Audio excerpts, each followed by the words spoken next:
California killing spree that's captivated the world for decades. Now a group of sleuths claims to have solved the case of the infamous Zodiac killer. This is a big story we have been talking about here in the newsroom. In California, a team of investigators say they have identified the Zodiac killer, whom they believe is connected to 5 murders in the San Francisco Bay Area back in the late 1960s. For more than half a century, his name has echoed through American crime history. No confirmed identity, no arrest, no final answer, just letters, symbols, ciphers, and a chilling promise that terrified a nation. I like killing people because it is so much fun. Those words were not whispered in the dark. They were mailed to newspapers, signed with a name that would become legend, the Zodiac Killer. This is not just the story of a serial murderer. It is the story of cryptic codes that mocked law enforcement, messages that taunted the public, and a mystery that refuses to die. Tonight on Evil Crime Archives, we delve into the chilling details, the ciphers, the threats, and the unsolved terror left behind by one of America's most infamous killers. 1.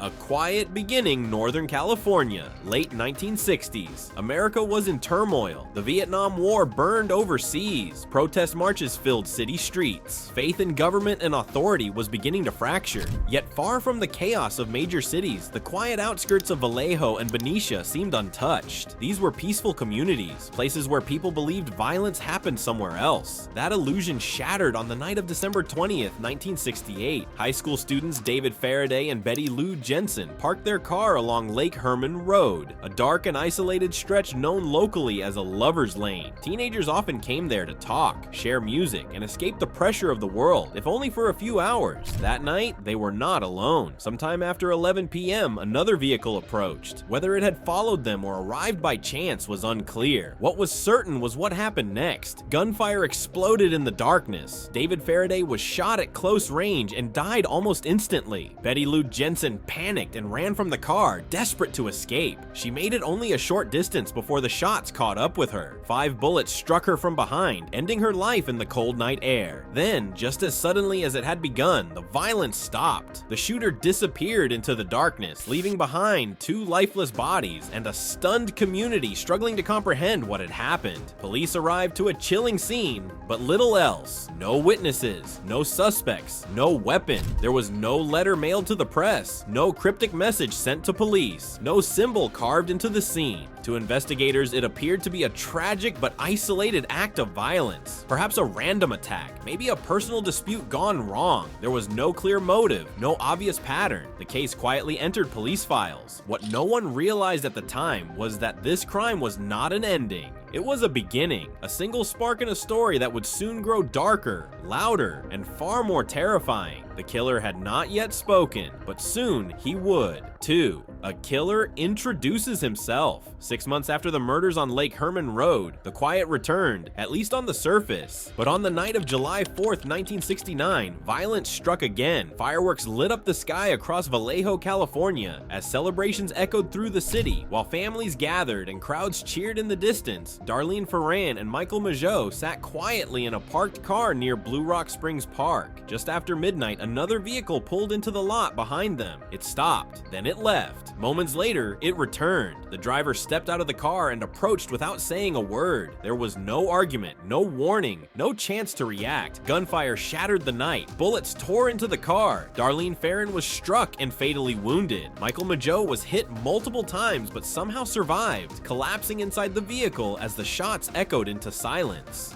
The shooter walked back to his car with unnerving calm and drove away, disappearing into the darkness once again. But this time, something was different. This time, the killer wasn't finished. Less than an hour later, the Vallejo Police Department received a phone call. On the line was a man speaking in a flat, emotionless voice. He didn't sound panicked. He didn't sound excited. He sounded composed. "I want to report a double murder," the caller said. He then provided chillingly specific directions. "If you go 1 mile east on Columbus Parkway, you will find kids in a brown car." Then came the sentence that changed everything. "I also killed those kids last year." The message was clear. The murders were connected. This was not random. This was not coincidence. Before hanging up, the caller calmly told police where he was calling from, a public phone booth in Vallejo. Officers rushed to the location, but the booth was empty. For the first time, the killer had stepped out of the shadows. Not physically, but psychologically. He had inserted himself directly into the investigation. He wanted to be known. He wanted credit. This wasn't just murder anymore. It was communication. 3. The letters begin. Just weeks later, the story took a terrifying turn. 3 major newspapers across Northern California received nearly identical envelopes. The San Francisco Chronicle, the San Francisco Examiner, the Vallejo Times-Herald. Inside each envelope was a handwritten letter. The writing was deliberate, confident, almost taunting. Along with the message, each letter contained 1/3 of a cryptic cipher, a puzzle made up of strange symbols, letters, and shapes that seemed to defy immediate understanding. The message was clear and unmistakable. If the ciphers were not printed on the front page of each newspaper, the writer promised to kill again. There was no uncertainty in the threat, no hesitation, just a cold declaration of intent. At the bottom of each letter, the sender signed off with a symbol that would soon become infamous, a circle with a cross through it. Beneath the symbol, a single word appeared: Zodiac. For the first time, the killer had given himself a name. The reaction was immediate and explosive. The public was stunned. Readers stared at the symbols, trying to make sense of them, wondering if the answers were hiding in plain sight. Phone lines lit up as amateur code breakers, cryptographers, and curious citizens attempted to crack the message. Police were furious. Publishing the letters felt like surrendering to a terrorist's demands. But refusing could mean more bloodshed. The decision weighed heavily on editors and law enforcement alike. In the end, fear won. The letters and their ciphers were published, splashed across front pages for millions to see. And just like that, the Zodiac was no longer just a killer stalking couples in the dark. He had become something far more dangerous, a public figure, a symbol of uncertainty, a name whispered in fear across a nation now gripped by the realization that this wasn't simply a murder investigation anymore. 4. The 408 Cipher. The letters published in the newspapers contained more than threats. They contained a puzzle, a cipher made up of 408 strange symbols, arranged in neat rows, daring anyone to uncover its meaning. Law enforcement agencies immediately went to work. Local police departments consulted experts. Cryptographers were brought in. Even the FBI attempted to break the code. Days passed. Nothing. The symbols resisted every known method. Each failure only increased public anxiety. If the Zodiac had gone to such lengths to communicate, what would he do next? Then, unexpectedly, the breakthrough came from outside official channels. In Salinas, California, a high school teacher named Donald Hardin and his wife Betty took an interest in the cipher. Working from their home, the couple spent evenings analyzing patterns, letter frequencies, and repetitions, approaching the puzzle with patience rather than pressure. Against all odds, they cracked it. When the decoded message was revealed, the meaning sent shockwaves through the nation. The Zodiac wrote openly about his crimes, expressing enjoyment in killing and comparing it to hunting animals. He described murder as entertainment, stripping human life of all value. There was no remorse, no regret, only obsession. The message grew darker as it continued. He claimed that killing brought him pleasure and power, and then offered a chilling explanation for why he did it at all. According to the Zodiac, death was not the end. He believed that when he died, he would be reborn in paradise, and that those he had killed would follow him there, bound as his servants. It was a declaration not just of violence, but of delusion. Yet even after the cipher was solved, one detail refused to make sense. The message ended suddenly. At the bottom of the page, 18 symbols remained undeciphered. They didn't fit the pattern. They formed no words. And no matter how many experts examined them, they stayed silent. The Zodiac never explained what they meant. Some investigators believed the symbols were meaningless, added intentionally to confuse. Others suspected they concealed his name, a location, or a clue deliberately withheld. Whatever the truth, the effect was undeniable. The Zodiac had proven he could be understood, partially, but he also made it clear that he would always keep something hidden, a final layer of mystery, a reminder that he was still in control, and that the game was far from over. 5, there's Lake Berryessa, September 27, 1969. A warm, sunny afternoon at Lake Berryessa. The water was calm. Families and students enjoyed the quiet, unaware that danger was close. Brian Hartnell and Cecilia Shepard, both college students, were relaxing near the shoreline when a man suddenly appeared. He wore an unsettling outfit, a black hood, crudely sewn together with the Zodiac's now familiar symbol stitched onto the chest. In his hand was a gun. At first he spoke calmly. He claimed he needed money and a car. Then, without warning, he ordered them to lie down and bound them tightly with rope. There was no rush, no panic in his movements. What followed was swift and horrifying. The man pulled out a knife and began stabbing them repeatedly. He struck again and again, then calmly walked away, leaving them bleeding on the ground. Cecilia Shepard was rushed to the hospital but died from her injuries 2 days later. Brian Hartnell survived, carrying both physical and emotional scars for the rest of his life. Before leaving the scene, the killer did something chillingly deliberate. He walked over to the couple's car and, using a felt-tip pen, wrote a message directly on the door.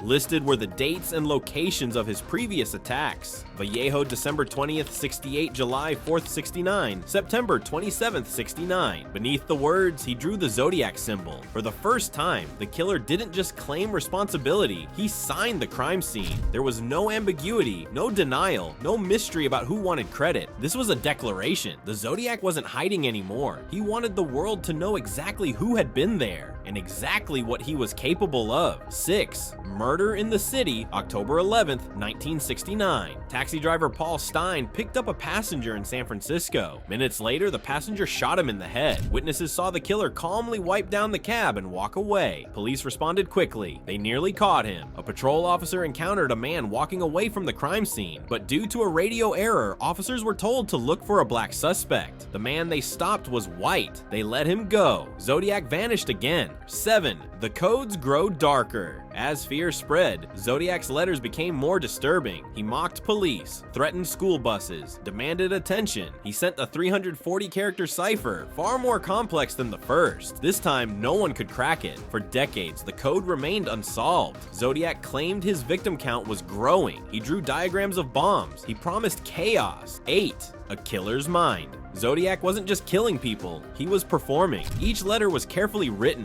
each threat was calculated. He wanted to be smarter than the police. 9. Suspects and shadows. As the years passed, the investigation expanded, but clarity never came. Dozens of suspects were examined, questioned, and dismissed. Tips flooded in from across the country. Amateur sleuths and professional investigators alike searched for patterns, clues, and confessions. Yet one name continued to rise above the rest: Arthur Leigh Allen. Allen lived in close proximity to several Zodiac crime scenes. He had a criminal record and a history that raised serious concerns. Investigators discovered he owned weapons similar to those believed to have been used in the attacks. He was also known to wear a Zodiac branded wristwatch, an eerie coincidence that fueled suspicion. Several witnesses claimed Allen had made disturbing statements about killing people. Others suggested his behavior matched the Zodiac's psychological profile. Over time, he became the most publicly associated suspect in the case. But suspicion alone was never enough. When forensic testing advanced decades later, the results failed to provide confirmation. DNA evidence taken from Zodiac letters did not match Allen's profile. Handwriting analysis remained inconclusive. No physical evidence ever placed him directly at a crime scene during the attacks. Despite years of scrutiny, the case against him could not be proven. In 1992, Arthur Leigh Allen died of a heart attack. With his death, the possibility of a confession vanished. Decades later, the truth remains unchanged. No arrest, no trial, no definitive answer. The Zodiac Killer case remains one of the most infamous unsolved mysteries in American history. Not because of a lack of suspects, but because none ever truly fit. 10. The code that slept for 51 years. For more than half a century, one of the Zodiac Killer's greatest taunts remained unsolved.